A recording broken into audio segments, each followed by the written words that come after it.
There is something that Carl Jung understood about pain and suffering that modern psychology has almost completely inverted. In our current culture, pain is treated as an enemy to be eliminated as quickly as possible. We take medication to numb it. We distract ourselves from it.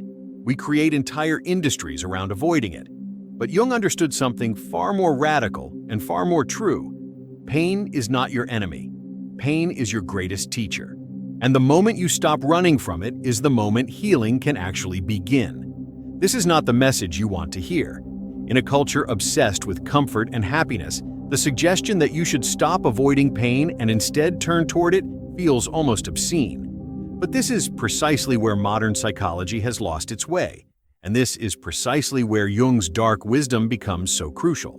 Let's start with a basic truth about human psychology that most people never acknowledge. You are already in pain.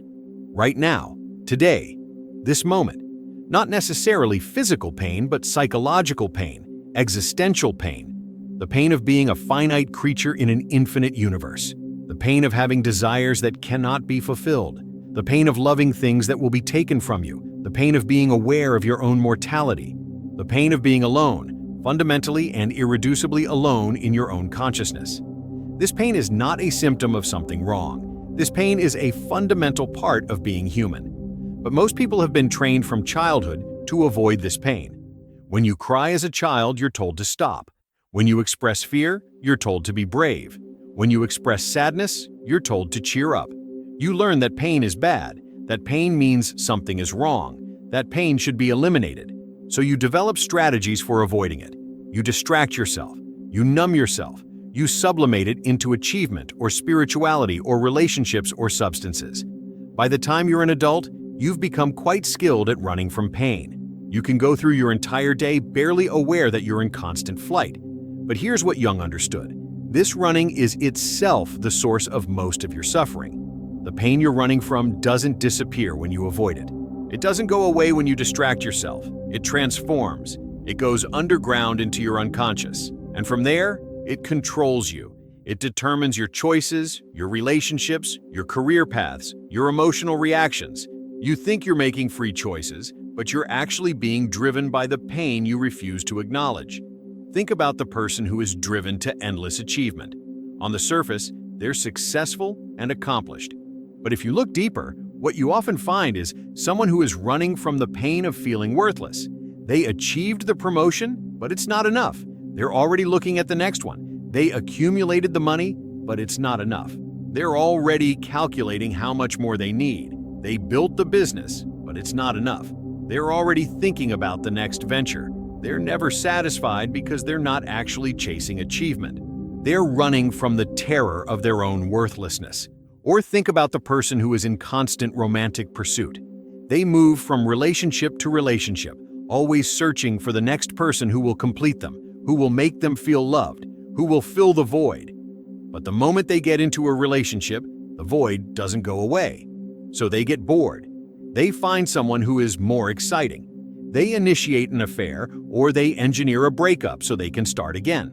They're not actually pursuing love. They're running from the pain of loneliness, from the terror of facing themselves alone. Or think about the person who is devoted to spirituality or self-improvement. They're constantly working on themselves. They meditate. They attend workshops. They read self-help books. They do therapy. They try the newest diet or exercise program or manifestation technique. They collect practices and philosophies like they're collecting achievements. But they never actually change. They never actually transform. They're not pursuing growth. They're running from the pain of accepting themselves as they are, from the terror of being flawed and broken and incomplete. Jung would say that all of these people are making the same fundamental mistake. They're refusing to face the pain that's underneath their behavior. And as long as they refuse to face it, as long as they keep running, they remain trapped in the same patterns. The pain keeps driving them. They think they're making progress, but they're actually running in circles. Now, this is where Jung's dark wisdom becomes genuinely revolutionary. He understood that healing doesn't come through running. Healing comes through turning toward the pain, not to wallow in it, not to become masochistic, but to face it directly, to look at it, to understand it, to integrate it into consciousness. to stop being controlled by what you refuse to acknowledge. This process is what Jung called the confrontation with the shadow, but it's more specific than just recognizing that you have disowned parts of yourself. It's about recognizing that much of your suffering is actually serving a purpose. Your pain is protecting you. Your neurosis is keeping you safe. Your patterns are preventing you from facing something even more terrifying than the pain you're already running from. Let me give you an example. The person who is driven to endless achievement is running from the pain of worthlessness. But underneath that, they're also running from something else. They're running from the possibility that they might just be okay without the achievement, that they might be worthy simply for existing. And that possibility is so threatening that they'd rather spend their entire life chasing achievement than face it. Because if they face it, if they allow themselves to believe that they're worthy without doing anything, then what? What's the point of all the striving? Who are they if they're not the achiever? This is the real terror. It's not the pain itself that people are running from. It's what they'll have to become if they stop running. It's the identity death that's required. It's the dissolution of the self-concept that has been holding their psyche together. Jung understood that this dissolution is necessary for genuine healing. But it's terrifying. It's so terrifying that most people will do almost anything to avoid it. They'll spend their entire life running. They'll exhaust themselves. They'll damage their relationships. They'll make themselves sick. They'll destroy their bodies, but they won't stop running, because stopping running would mean facing the void. It would mean confronting the fundamental groundlessness of existence. It would mean accepting that there's nothing solid to hold on to, nothing permanent to build your identity on, nothing that will protect you from the basic existential reality of being human. This is where Jung's Christianity becomes relevant. Jung was not a Christian in any orthodox sense, but he understood something about the Christian vision that modern secular psychology has completely lost. He understood that transformation requires death.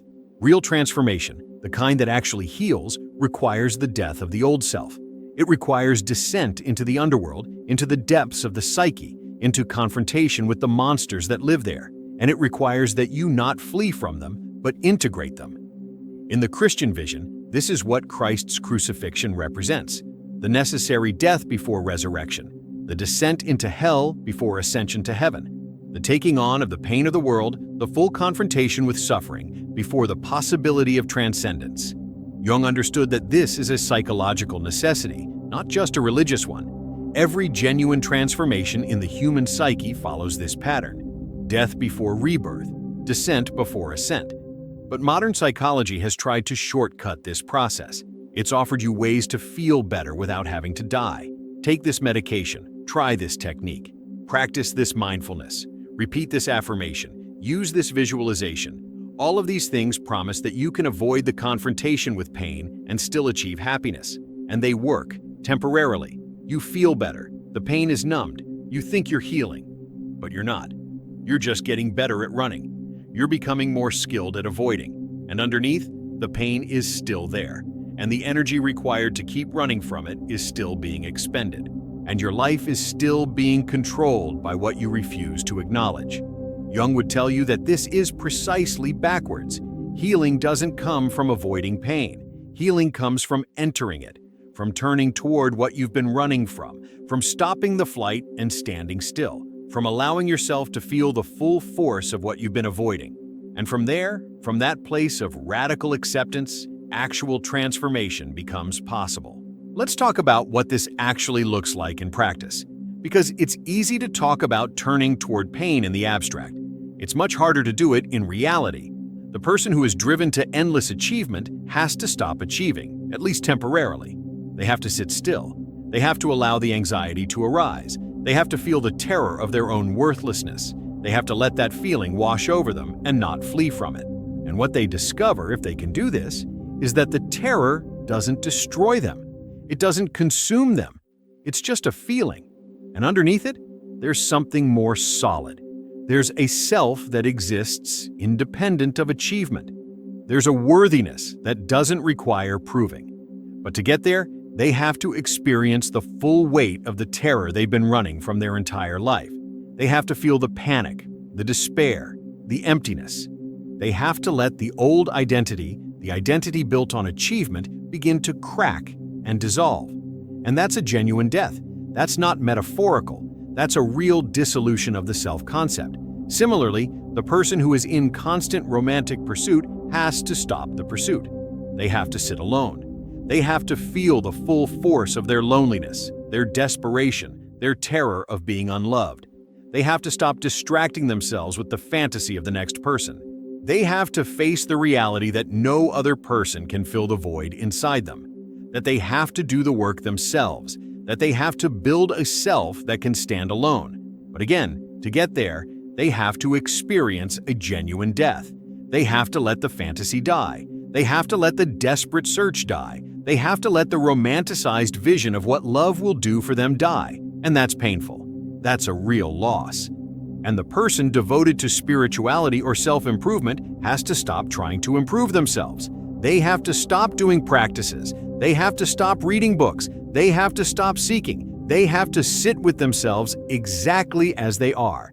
They have to feel the full weight of their own limitations and failures and flaws. They have to accept that they're never going to be the perfect, enlightened, evolved version of themselves that they've been chasing. They have to accept themselves as fundamentally broken and limited. And this, too, is a genuine death. The death of the fantasy, the death of the spiritual ambition, the death of the self-improvement project. Jung understood that all genuine healing passes through this gateway.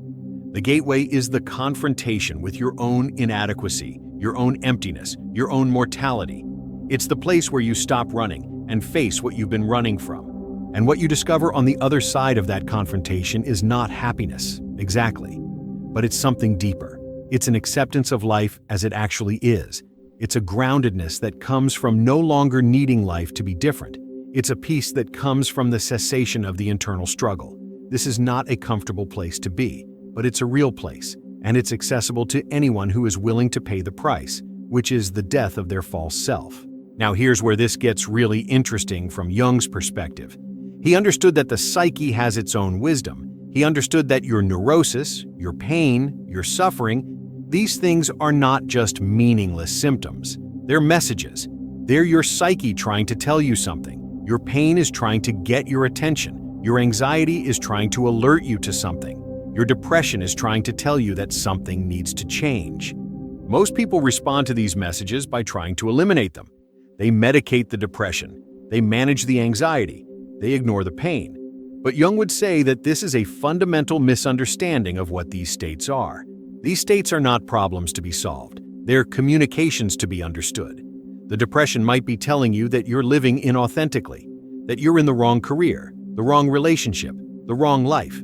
The anxiety might be telling you that you're ignoring something important. The pain might be telling you that you need to grieve something, or transform something, or let something die. If you can listen to these messages instead of trying to silence them, if you can ask what they're trying to tell you instead of trying to make them go away, you access a different kind of intelligence. You access the wisdom of the psyche. You access the self-regulating wisdom that's built into the human organism. But this requires courage, because the message is often uncomfortable. It's often telling you to make changes you don't want to make. It's often telling you that the life you've been living isn't actually serving you. It's often telling you that something has to die so that something new can be born. This is what Jung meant when he talked about the symbolic death and rebirth. The psyche doesn't evolve through comfortable, incremental change. It evolves through ruptures and transformations. It evolves through crises. And the crisis is where the real work happens. Think about the periods in your life when you actually changed, when you actually became a different person, when you actually transformed your understanding and your being.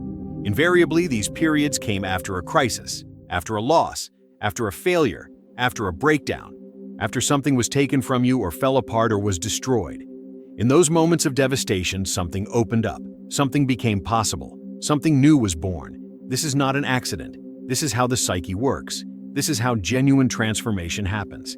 The death has to precede the rebirth. The breakdown has to precede the breakthrough. The crisis has to come before the transformation. But modern culture tries to protect you from this process. It tells you that you should be able to change gradually and comfortably through techniques and practices.